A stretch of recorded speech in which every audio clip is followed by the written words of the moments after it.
Bonjour, bienvenue à cette formation Excel consacrée cette fois-ci à la validation des données. Nous allons voir la boîte de dialogue validation des données. Nous allons voir un exemple sur le nombre entier, un exemple sur le décimal, 2 ou 3 exemples sur les listes déroulantes, un exemple sur les dates, un exemple sur les heures, un exemple sur la longueur du texte et 2 exemples sur le format personnalisé, sur une validation personnalisée. Nous allons voir le message de saisie et l'alerte d'erreur. La validation des données, c'est pourquoi? C'est pour assurer que les informations valides vont dans la cellule. Ça permet d'effectuer une sélection dans une liste de règles pour limiter le type de données pouvant être saisies dans une cellule. Ceci empêche la saisie de données non valides dans une cellule. Le premier exemple ici, nous avons 3 boulons. Nous avons le diamètre des boulons, la taille des boulons, la limite inférieure et la limite supérieure. Nous voulons choisir une taille pour chaque boulon, mais entre la limite inférieure et la limite supérieure. Pour le boulon 1, c'est entre 1 et 5, celui-ci entre 6 et 15, celui-ci entre 1 et 10. Mais la limite inférieure est acceptée, la limite supérieure aussi est acceptée. Dans ce cas de figure-là, normalement, le 6 là n'est pas accepté pour le boulon 1 parce que c'est en dehors de la limite, ça dépasse 5. La boîte de dialogue validation de données se trouve dans le menu données, validation de données, ici. D'accord? Donc on annule. On vient, on sélectionne les 3, données, validation de données. Voici, par défaut, Excel autorise tout type de données. Donc nous, le premier exemple, on va choisir un nombre entier. Parce que ici, c'est un nombre entier entre la limite inférieure et la limite supérieure.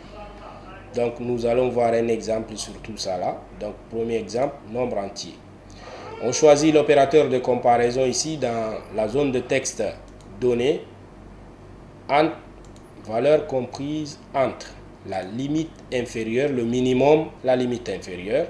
Je laisse tout en relatif parce que ça va se copier vers la droite. Le maximum, on clique à l'intérieur d'abord et la limite supérieure. Message de saisie, c'est le message qui apparaît lorsque vous cliquez dans une cellule contenant une validation de données. Par exemple, ici, on va donner un titre et aussi un message qui va s'afficher. Voilà, c'est ce message-là qui va s'afficher lorsqu'on va cliquer dans une cellule contenant une validation de données. L'alerte d'erreur, c'est lorsque vous commettez une erreur, Excel envoie un message d'erreur. Il y en a 3 types. Le style arrêt. Arrêt, ça veut dire que vous ne pouvez pas violer la règle. Avertissement veut dire que vous avez une option, soit d'accepter ou de refuser. Information donne juste des informations sans application de la règle. Donc pour ce premier exemple, on va mettre arrêt, le titre, le message. Voilà. Donc lorsque tout ça c'est bon, on clique OK. Voilà, comme la cellule est sélectionnée ici, voilà le message de saisie. Ce que j'avais saisi là dans message de saisie, nombre entier entre les limites. Maintenant, si des données incorrectes, parce que le 6 était là avant qu'on ne mette la validation des données, donc si des données incorrectes se trouvent dans la cellule avant d'ajouter la validation de données, lorsque vous ajoutez la validation des données, Excel ne vous informera pas automatiquement des données invalides. Dans ce cas-là, Excel ne nous a pas dit que le 6 là est invalide, c'est en dehors des limites. Pour le faire, il faut venir ici, entourer les données non valides. Donc Excel entoure les données non valides. Ceci est très pratique si vous avez un tableau de 10 000 lignes, 15 000 lignes. Ceci vous permet de voir toutes les valeurs non valides. Donc pour enlever le cercle, il y a 2 méthodes. Il suffit de mettre une valeur valide. Par exemple, je mets 5. Le cercle disparaît parce que c'est une valeur valide maintenant. Ou bien, vous venez ici, effacer les cercles de validation. Donc, si je viens ici, pour le deuxième cas, donc le 5 est valide, les limites sont acceptées. Par exemple, je mets ici 50. Voilà, veuillez saisir des nombres entiers entre les limites. Là, on est en dehors des limites. Donc ici, vous ne pouvez pas accepter cette valeur, il faut réessayer. Je vais essayer 12,5. Il y a le message encore, 12,5 est pourtant entre les limites. Mais comme 12,5 n'est pas un nombre entier, voilà le message encore vient. Veuillez saisir des nombres entiers entre les limites. Non seulement entre les limites, mais des nombres entiers. Donc là aussi, vous ne pouvez pas partir parce que réessayer. Maintenant, si je mets 12, c'est bon. D'accord? Maintenant, si j'ai une valeur ici, 50, je vais copier ça, CTRL-C, je vais coller ça ici. Normalement, ça devrait nous donner un message d'erreur parce que c'est en dehors des limites. Je fais CTRL V. Oh là là, il n'y a pas de message d'erreur. Donc, ce que vous devez savoir, le copier-coller écrase la validation de données. D'accord? Parce que ici, non seulement le 50 vient, mais la mise en forme, tout. Quand vous copiez, tout vient se poser et remplacer tout ce qu'il y avait ici. Échappe. CTRL Z. Donc, le copier-coller écrase la validation de données. Exemple suivant, c'est le décimal.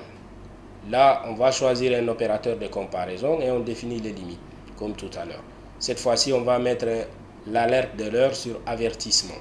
Voilà un produit ici, le coût, je voudrais que le coût ne dépasse pas 19,5 $. Donc, il faut que ça soit inférieur ou égal à 19,5. Donc, c'est parti, validation de données. Nombre décimal inférieur ou égal 19,5. Message de saisie, je vais sauter, vous avez compris ce que ça veut dire. C'est le message qui s'affiche quand vous cliquez dans la cellule. Ici, au lieu de arrêt, maintenant, je vais mettre un avertissement. Vous allez voir la différence. Le message, quand tout est OK, on clique OK. Donc ici, si je mets 18, c'est bon, c'est inférieur à 19,5. Quand je mets 19,5, ça marche parce que j'avais dit inférieur ou égal. Maintenant, quand je mets 20, cette fois-ci, ce n'est pas la croix rouge. Maintenant, c'est un avertissement. Maintenant, ici, vous avez une option. Là, si vous cliquez non, ça veut dire que vous respectez la validation de données. Si vous dites oui, il y a une valeur qui dépasse. Si vous dites oui, ça veut dire que vous refusez la validation de données. Donc, l'avertissement donne une option pour adhérer ou pas à la validation de données. D'accord? Pour l'information, on va mettre la même chose ici. Dans le coût ici. Dans cette valeur, on fait la même chose, inférieur ou égal à 19,20. Validation de données. Nombre décimal. Inférieur ou égal 19,5. Alerte d'erreur. Je prends information, titre. Je donne juste le titre. Quand tout est OK, boum. Maintenant, quand je fais 19, c'est bon. Mais quand je mets 20, c'est information. Ça nous donne juste l'information. Donc, les informations donnent juste des informations sans application de la règle. OK. On passe à l'exemple suivant. C'est l'exemple le plus utilisé. C'est la liste déroulante. On utilise la validation des données le plus souvent pour des listes déroulantes, pour la recherche V. Parce que la recherche V, si la valeur est erronée, vous ne trouverez pas la valeur dans la table de recherche. Donc ici, les listes déroulantes, on va voir. On va utiliser une plage, cette plage. Après, on va utiliser un nom défini, un tableau Excel. Nous allons voir tout ça là. Donc c'est parti ici. On fait la validation des données. Validation des données. Autoriser une liste. Liste source, on vient, on sélectionne cette liste. Tout est absolu, figé partout. OK. Donc vous avez ici, voilà la liste déroulante ici. Les valeurs qui sont là, c'est ça qui est là. Maintenant, un nom défini. Au lieu de sélectionner tout ça, on va utiliser un nom. Donc on va nommer ça là. On sélectionne, on vient formule non définie depuis une sélection ou bien les raccourcis clavier CTRL SHIFT F3. Donc c'est ce que je vais faire, CTRL SHIFT F3. Créer des noms à partir de la sélection. Là, ce que j'ai sélectionné, la ligne du haut, c'est-à-dire le premier, ce qui est en haut là, oui. Maintenant, quand je viens ici, produit, voilà. Quand je viens ici, je clique sur produit, voilà, ça c'est sélectionné. Donc ici, on vient validation de données. Donc, données, validation de données, autoriser une liste. Source, je vais appeler le nom. F3, c'est pour appeler les noms. Je double-clique. Donc, ici, la source égale au nom que j'ai défini. Ce nom-là représente cette liste. D'accord? Quand je fais OK, ça marche aussi avec un nom défini. Maintenant, je voudrais que ça soit dynamique. C'est-à-dire, si j'ajoute ici une valeur, je voudrais que à l'intérieur, cette valeur s'ajoute aussi. Donc, pour rendre ça dynamique, il faut convertir ça d'abord en table Excel. D'accord? La première étape, c'est de convertir ça en table. Donc, le raccourci clavier pour convertir en table, on clique à l'intérieur une fois, on fait CTRL L, la lettre L. créer un tableau. C'est le raccourci pour dire créer un tableau. Donc, où se trouvent les données? C'est bien sélectionné. Mon tableau comporte des en-têtes? Oui, produit, c'est des en-têtes. OK. Maintenant, il faut nommer ce tableau. Création, propriété, nom du tableau. Je vais lui donner un nom. J'appelle ça nom produit. Entrée. Donc, si je viens ici, j'écris égal nom produit.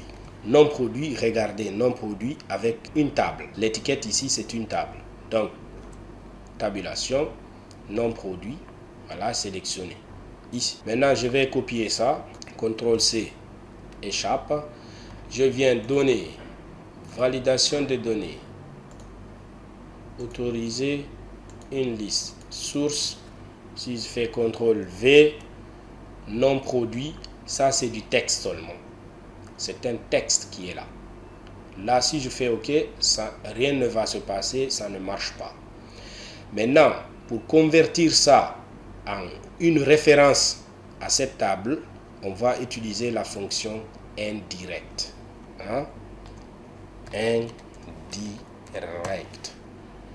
Entre parenthèses, j'ouvre la parenthèse. Comme c'est du texte, non produit en texte, je le mets entre griffes. Entre griffes. Je ferme la parenthèse de la fonction indirecte. Là, je clique OK. J'ai la liste déroulante. D'accord? Que fait la fonction indirecte? La fonction indirecte prend du texte.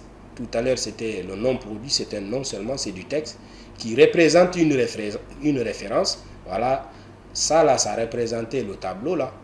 Et la convertit maintenant en référence. Donc, indirect renvoie une référence maintenant.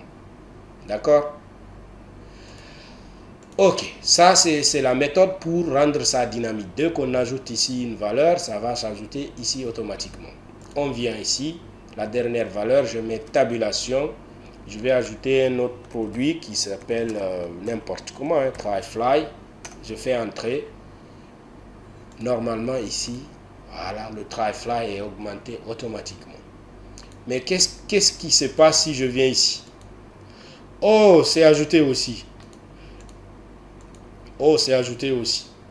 Donc, les deux là, normalement, ça ne devrait pas s'ajouter. Mais si vous faites la validation des données, puis après, derrière, vous convertissez ça en tableau, ça devient dynamique. Maintenant, on va voir un autre exemple. Ici, nous avons que deux mots. Soit c'est en gros, soit c'est en détail. Donc, au lieu de saisir dans une liste, on va saisir directement dans source. On va séparer les deux par un point virgule. Donc, c'est parti. Validation des données, liste. Dans source, on tape le texte, on le sépare par point virgule, détail. Voilà ça. Si on avait 3, 4, on met des points virgules pour les séparer. Ça marche aussi. Voilà, en gros, et détail. Maintenant, on va voir un autre exemple qui est prisé par les gens. Comment on fait des listes déroulantes dépendantes. Nous avons des machines ici. Nous avons des types de machines. Les chargeuses, les niveleuses, les bulles et les camions. Pour les chargeuses, nous avons les 3 machines là. Pour les niveleuses, les 2 machines. Les bulles, 3 machines. Les camions, 4 machines. Donc, je voudrais ici mettre une liste déroulante pour le type, c'est-à-dire à l'intérieur, nous avons chargeuse, niveleuse, bulle et camion. Mais dès que je sélectionne ici chargeuse, je voudrais que machine ici me donne uniquement la liste des chargeuses, la liste des machines sous le type. D'accord? Au lieu d'avoir toutes les machines, je voudrais avoir une liste déroulante qui dépend de l'autre liste déroulante. Ce qui va s'afficher ici dépend de ce qui est là. Si ici c'est niveleuse, je voudrais voir ici les 2 machines. Si ici c'est camion, je voudrais voir sous machine les camions là. C'est compris? Donc la première étape, c'est de nommer ça là type. D'accord? Donc c'est rapide, je viens à la zone de nom ici, je dis ça type, entrée. D'accord? Si je viens ici, je sélectionne type. Voilà, automatiquement type est sélectionné. Maintenant, je vais nommer chaque colonne ici par l'intitulé, hein, par le type. Donc, je vais sélectionner ici. Au lieu de faire ça là, parce que les colonnes n'ont pas la même taille, ce que je vais faire, je vais sélectionner, je fais CTRL. CTRL, CTRL, et j'appelle maintenant le raccourci clavier CTRL SHIFT F3, créer des noms à partir d'une sélection, la ligne du haut, exactement c'est ce que je veux, boum.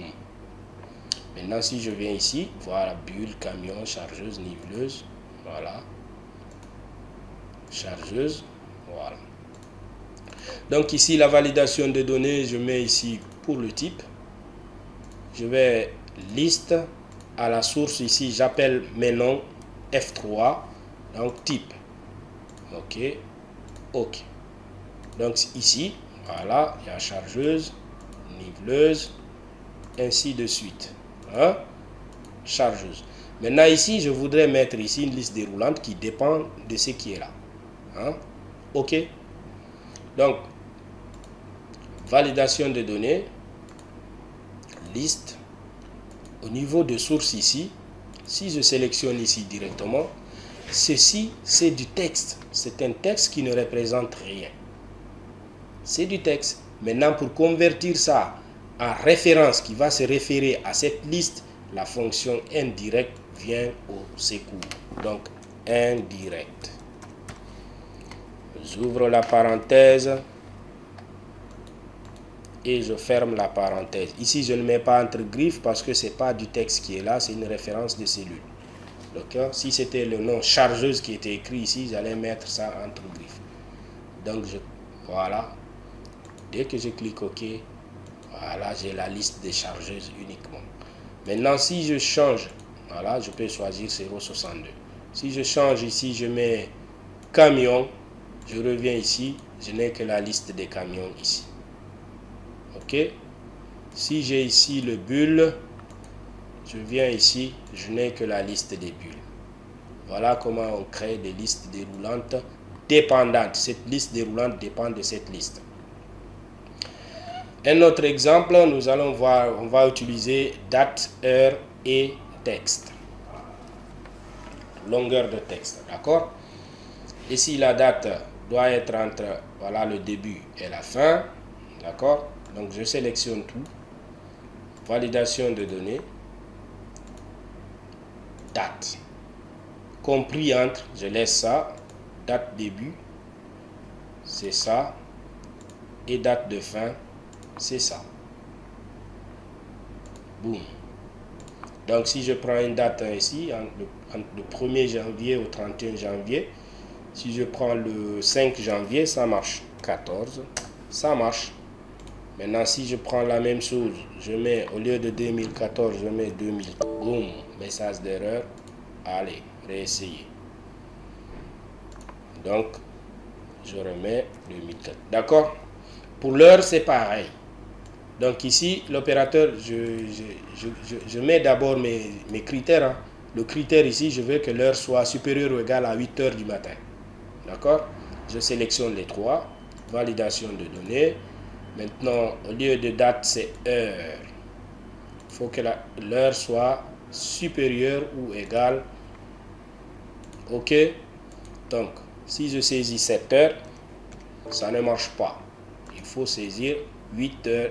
Au-delà de 8 heures, si je fais 8, 1 minute, c'est accepté. Maintenant, longueur de texte, je sélectionne. Validation de données. Type longueur du texte. Longueur du texte inférieure ou égale, par exemple, je mets 20 caractères. Le maximum, c'est 20 caractères. Boum. Si je viens ici, je saisis beaucoup de caractères, ça dépasse 20, ça ne marche pas, réessayer. Par exemple, je mets ici réunion, quelque chose qui est inférieur à 20, entrée, ça marche. Un autre exemple, personnalisé cette fois-ci, là c'est une formule logique qu'on va utiliser. Lorsque la formule est évaluée à vrai, ça veut dire que la valeur est autorisée. Lorsque le résultat de la formule est faux, la valeur est non autorisée. D'accord? Ici, nous avons des produits, des coûts, le prix. Je voudrais que le prix ne dépasse jamais le double du coût. C'est-à-dire le prix est inférieur ou égal à 2 fois, inférieur strictement à 2 fois le coût. D'accord? Je sélectionne les 4. Validation des données. Je mets personnalisé. D'accord? Je viens ici à la formule. Je voudrais que le prix là, donc formule égale. Je voudrais que le prix qui est là doit être inférieur ou égal, si je veux, au coût multiplié par 2. D'accord? Boum. Donc 9.5, le double c'est 19. Si je mets 18, ça marche. Si je mets 19, ça marche aussi, comme j'ai pris égal. Si je mets 19.5, ça ne marche pas. Donc il faut mettre quelque chose qui est inférieur au double. Ici, si je mets 14, ça marche. 14,30, ça marche. 14,31, ça ne va pas marcher. 14,31 ne marche pas. Mais quand je mets 14,30, c'est exactement le double, ça marche. D'accord? Ça, on a utilisé une formule logique pour personnaliser notre validation des données. On va voir un dernier exemple, par exemple des produits ici, on va saisir, continuer à saisir, mais on nous dit de ne pas accepter les doublons. C'est-à-dire, s'il y a un produit Carlotta ici, je ne peux pas avoir Carlotta encore. Dès que je saisis Carlotta une deuxième fois, un message d'erreur vient m'avertir qu'il y a des doublons. Comment on va le faire? On va compter, par exemple, le premier produit là, on va le compter dans cette liste. Il y a combien de fois? Vous allez voir l'astuce. On va utiliser ce qu'on appelle les listes extensibles. Égal NBC avec des conditions. Tab. La plage. Point virgule. Ça. F4. Et le critère, celui-ci. Donc, si c'est ici seulement, il va me trouver 1. Fermez la parenthèse, contrôle entrée une fois. Donc, quand je clique, je glisse. Voilà, chaque terme, il me trouve une fois. Maintenant, regardez ce que ça fait. Ici, F2, voilà, c'est de B64 à B64. Échappe. Ici, F2. B64 à B65. Le fait de garder le premier fixe, le deuxième libre, ça augmente la taille de la liste. La plage, c'est la plage dynamique. La plage est dynamique, la plage est extensible. D'accord? Échappe ici, si je fais F2, voilà, de B64 à B66. Compte le nombre de cette valeur dans toute cette grande liste-là. Échappe. Maintenant, si je viens ici, j'essaie de taper quad. Entrée, ça fait 2. Ça veut dire qu'il y a un doublon. Il a compté ici, c'est la deuxième fois qu'il le voit. Si je fais encore quad, entrée, ça fait 3. Parce que ici, F2, voilà, de là jusque là, il a vu quad troisième fois. Maintenant, comment rendre ça logique? C'est-à-dire sans les doublons. Donc, il faut que ce nombre soit strictement inférieur à 2. Quand c'est 1, il n'y a pas de problème. Mais quand c'est 2, c'est des problèmes. Ça veut dire qu'il y a un doublon. À plus forte raison, 3. Quand c'est 0, c'est bon. Donc, je viens ici. Je fais F2. Je pose tout ça inférieur à 2. Entrée, vrai. Donc, ça, c'est vrai. J'ai dit que tout ce qui est vrai, ça veut dire la valeur est acceptée. Tout ce qui est faux, la valeur n'est pas acceptée. Donc, quand je viens, je copie vers le bas. Il y a les faux ici, ça c'est pas accepté. Avant ça, je vais copier cette formule, F2, je vais la copier pour ne pas la répéter, CTRL-C, échappe. Maintenant, je viens pour la validation de données, personnaliser, ici, CTRL-V. Ici, on avait déjà des doublons, Excel ne nous a pas montré les valeurs qui étaient non valides, donc on vient ici, on dit encercle-moi les valeurs non valides. D'accord? Donc, je vais les supprimer. Je vais enlever les cercles. Maintenant, je vais mettre, boum, cette valeur ne correspond pas. D'accord? Je peux même ajouter un message d'erreur. Validation des données, alerte d'erreur, pas de doublon. Boum. Donc, je viens ici, tabulation. Pas de doublon. Ok, monsieur, désolé. Je vais mettre autre chose. Je vais mettre try fly. Entrée, ça marche. Voilà, on a vu les 10 exemples de l'utilisation de la validation de données. Je vous remercie.